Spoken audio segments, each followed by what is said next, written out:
And everyone's like, stop it, okay. My girlfriend's now just ever since coming back, she's like, every once in a while when I'm in a bad mood, I'm just gonna go, oh wow. By the way, the lighting is making me look like I have this weird line on my head. It's very odd. Yeah, it's just that's the way my brow is right now. Anyway, Dune Part 2. My original review for Dune is a couple years back. You can go watch that. Dune Part 2, man. They had an impossible task. Make a movie try to make a movie at least half as good as that first one was. That first one is a damn masterpiece by all accounts. Like, it is really something impressive. I only ever saw it in theaters the one time, but we actually watched the original one on Wednesday prior to kind of like refresh ourselves. It's not for everyone, but it is because it is a little dense. It's a lot of world building and just building up to the original not the original, to the next part. But damn, is it good? And even in the midst of a damn day and date release bungle, still on to make almost like $430 some odd million. I think it was one of the only movies that year in the WB's roster to actually make some money. That and The Conjuring 3, I think it was, which no one knew was, I think, on Max. And Godzilla vs. Kong also made some money back, amazingly. So yeah, like all the acting was phenomenal, the world building, the visuals, it was a feast for the eyes, and anyone who's like really like contemplating the wanting to like think about things and think about concepts. And so this movie had a big shoes to fill. And then we heard the first reactions where it was amazing. They heard perfections. Like, this is like one of the greatest movies ever made. Like, seriously, is it that good? And we saw it last night, me and my girlfriend, and they did it. They made an even better movie. I'm actually going to go over, I'll say something a little later towards this, but this is, I think, this generation's Lord of the Rings. Yeah, because the Lord of the Rings came out like early 2000. This is the new Lord of the Rings. And I'll get into a bit more of that later on. But yeah, this movie is nothing short of miraculous. And I wouldn't say it's as close to probably perfect as you can get. Now, that's not to say there's things I didn't dislike in the movie, but it's from a storytelling perspective, and it's not knocks against the film. It's knocks against. It's more like a knock. Kind of like how the Joker, where I'm like, everything I'm recognizing is good. I'm just like, damn, the story's got to go this way. Ah, crap. And I know I know the series doesn't necessarily have a happy ending, so great. But yeah, they did it. The story is literally following Paul and his mom, Lady Jessica, like immediately after the end of the first movie, where they are now being introduced. I got a bit of a lag going on. I just realized they are being led by the Fremen to where the Fremen live, and they're accepting their culture, their ways, and Paul wants we see that in the trailer. Paul wants vengeance against the Harkonnens. I think it's Harkonnens, for like the death of his family, his friends, and his father. His mother, meanwhile, is still trying to make him the Quasar Haderach, something like that, the chosen one. I'm always calling it the Quasar Haderach. Quasar Haderach. I am the Quasar Haderach. Give a dog a bone. Yeah, it's a continuation. Plus, we get the introduction of the Emperor, Christopher Walken, and his daughter. More about the myth of more about how the Bene Gesserit have been trying to like get the chosen one, their chosen one, to be created. The culture of Arrakis itself. It is just, the storytelling is so rich. And they're just we're going more in depth into the culture while adding more layers on the already existing, while bringing in new concepts. And it is all done, new characters, which don't feel forced. They feel very organic. It is just a marvel in storytelling. Visually, it's a feast for the eyes. It just looks so good. There was like maybe one shot where I thought, that doesn't look quite right. I'm like, never mind, we're back to looking great. it looks just so damn good. When shit goes down, it goes down and it looks so. It's weird to say vibrant for a movie set in the desert mostly, but vibrant. There's also, we see like the Hark in a Homeworld, which is they have a black sun, which makes everything basically look like a Rorschach painting almost, or a Rorschach test. Their fireworks look like ink blots in the sky. It looks so cool. The action is so much more heightened. The final fight, which you see a little bit of, by the way, I'm not going to spoil really anything, but this is based on a book that's been around since the goddamn 60s, or 50s, one of the two. Point being, yeah, if I'm applying something that happens near the end, but the story's been around for a while now, so I'm not going to like spoil anything for anyone who hasn't read the book, but I'm just going to say there's obviously a final confrontation. But you see a little bit of the fight in the end, where he's squaring off with a character. That fight is freaking awesome. Is like that is some of the cleanest hand-to-hand fighting I have ever seen. And then you get some of the interaction sequences where they're raiding their Harkonnens like machines, mining machines. The scene you see in the trailer where the worms come out of the sandstorm. My girlfriend knew what was coming and she just starts grabbing my arms like. She was just overly excited. Like, okay, it's like, yeah. She's like, yeah. I'm like, yeah, I love you, honey. Yeah, man, it just looks so good. Again, there's little bits of humor throughout the movie too. Well, it's very serious telling a story. There's little bits of humor throughout it too. There's a moment where they're testing Paul, Timothy Chalamet, and Javier Bardem is like, okay, go that way, and the worm country and all that. Is there anything? Okay, trapdoor spiders, watch out for those. The centipedes, not the big ones, the small ones. And like, he's got his hands up like that. It's like, the small ones though are dangerous. In Dune, they will whisper to you. Don't listen to them. They are demons. It's like, kidding, but seriously, don't listen to them. There are little bits of humor in there that are just great. Yeah. Again, I don't know why I'm lagging so much right now. I think there's some sort of like weird encoding issue going on. It's not even like a big delay. It's just a very minor delay. So if my voice doesn't seem properly synced up, I apologize. Although it looks mostly fine while I'm watching it, I'm not sure exactly why things are going a little off. Oh, now it seems a little bit more.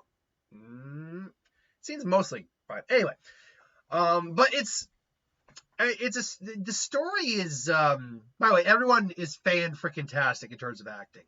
Obviously, Timothy Chalamet was already great in the movie. This is him really flexing now, and. Without giving too much away, I'm sure there's going to be people who don't love how his story maybe ends up near the end. But the entire tale of Dune is really a cautionary tale about prophets and messiahs, and and not religion per se, but false religion. Because the whole concept of Dune from the first movie is that the Bene Gesserit have been manipulating bloodlines so their chosen one can come up, and they've been seeding planets with this idea of the chosen one, of the Mohammedan. I can't remember exactly what they call their savior, Messiah, but they're Jesus Christ figure, more or less. And yeah, it's like your religion is all bullshit. Like, you literally... Yeah, we made you are the concept. You've artificially created your chosen one, not because of some faith, but because you wanted to experiment. Like, they never actually say, really, at least in the movies, apart from the fact that like he'll lead us into a new era. Like, but you never actually said why you want him to exist.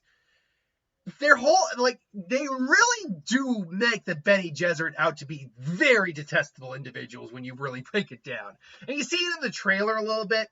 The scene where, like, the Bene Gesserit, the Reverend Mother is telling us, like, be careful what you attend you're doing, or consider what you're doing, Paul Tracy goes, silence! She just, like, backs off, like, whoa.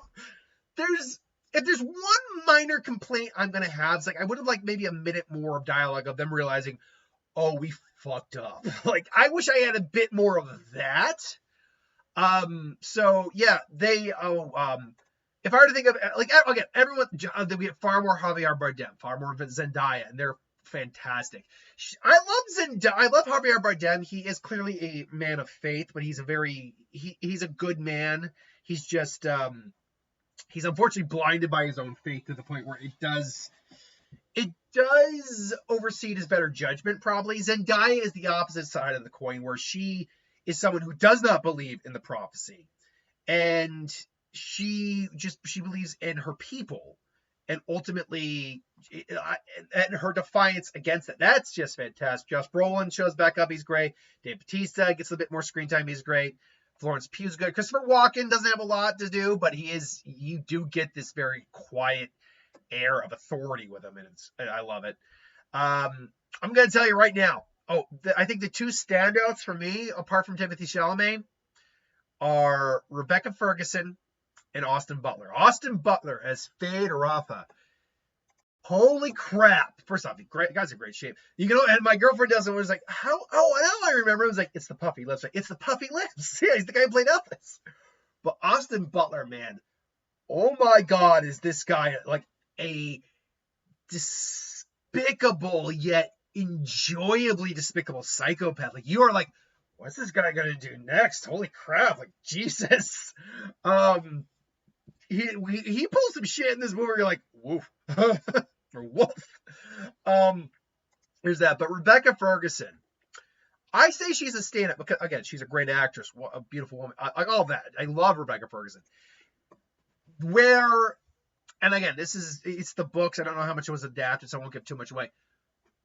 Where we leave her off in the first movie, we're like, okay, she's not a good mother, but you can tell she still loves her son. And she's maybe realizing, okay, we need to survive, maybe need to back off a little bit. And it starts off kind of there. And then where it goes, oh my God, she might be the most loathsome character in the movie. And that's not saying too much, but it is saying something given the fact that we are dealing with barbaric savages with the Harkonnens, with Austin Butler's character, with Dave Bautista's character, Stellan Skarsgård's character, some other characters pull some shit later on, but she is probably the most loathsome individual because of just how kind of off the rails she goes a little bit. Like, you think she's kind of teetering, and then the scale tips and it never goes back down. Like, it is full on going one way, and you're like, wow, you are deplorable. Like, you are a terrible mother and now a terrible person. Like, wow. And I'm not gonna spoil how it is, but when you actually watch, you're like, wow.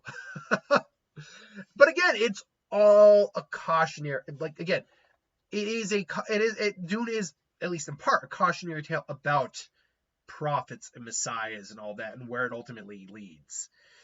And where Paul's journey ultimately ends here, it's setting up for the ultimate payoff for what that is in Dune Messiah. Now, I know very little about what actually happens in Dune Messiah. I know more about like what happens in the later books and like his heirs and some of the weird shit that goes on there. And I'm wondering how much they're going to adapt into Dune Messiah, assuming they do Dune Messiah. But again, think about all the stories that of like Messiah figures. Chosen one figures, and remember what kind of happens to them. So that's kind of where Paul's story is maybe going to lead, unless they decide to do like a big drastic change from the book, which is entirely possible.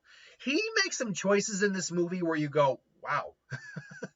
But at the same time, he's such a badass. Like, you feel like he's justified in his actions, maybe. Like, his actions on one hand are like terrible, but at the same time, knowing what happened to him, you do feel satisfaction when he finally gets some payback.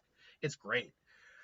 This movie is just kind of a triumph in many ways. Like, it's hard enough in Hollywood to make a good movie. It's hard enough to do that. It's exceedingly harder to make a fantastic, beloved movie. And it is next to impossible to follow that up with a equally good movie or a better movie. It is that's harder it is. That is how hard it is to do this in Hollywood. And the fact that Billy Dillon, is it Dillon? I can never pronounce his name properly. Villeneuve. Denny, is it Denny Villeneuve?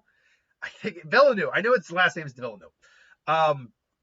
The fact that he not only made a pretty much an all-time now cult classic with not the first Dune's cult classic. This is now a classic, the original. To follow up with an even superior film like this is nothing short of me. He is very quickly, cornering the market on sci-fi. 2 fantastic Dune films. He did Arrival, did Blade Runner 49, which I'm not a big fan of, but apparently was critically well received. Just didn't do very well. I think he did another one I can't remember. He's very much cornering the market on it. And I said it in the beginning, but when you really break it down, this is the new Lord of the Rings. Because this is now the thing every movie in its genre is now going to be compared to. A sprawling epic tale of betrayal, of destiny, of fates, of defiance, of war, of love. All set in a sci-fi versus a fantasy world. It is, and I have a feeling like sci-fi movie, it takes your Star Wars out of the equation. That doesn't count. But sci-fi movies, after the Dune trilogy, if we get to the trilogy, are going to really be judged are going to be judged by are going to have Dune used as a measuring meter, as a measurement for them. Because the reason people thought it was reason we didn't get a lot of fantasy after Lord of the Rings is because no one wanted to compete with Lord of the Rings. No one thought they could do it as well as Lord of the Rings did it. Everything would be compared by it. I have a feeling this is going to be the same thing, where just like Lord of the Rings is going to win all the awards come this next Oscar season, and B, after we get the full trilogy, I think sci-fi, at least epic sci-fi, not including your Star Wars or something like that, is going to slow down a bit, because it's going to be hard to top something like this and be compared to it. Or not even top, but just being compared to this. Look at Rebel Moon. I didn't watch Rebel Moon, but I heard nothing but really bad things about it.